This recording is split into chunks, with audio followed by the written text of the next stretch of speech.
So guys, we just caught a lot of fish. We got two floppies, I think, and a whole lot of fishes right here. And they're really good, y'all.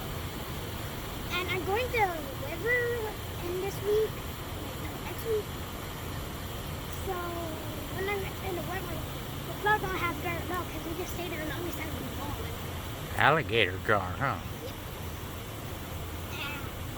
That's it. Bye.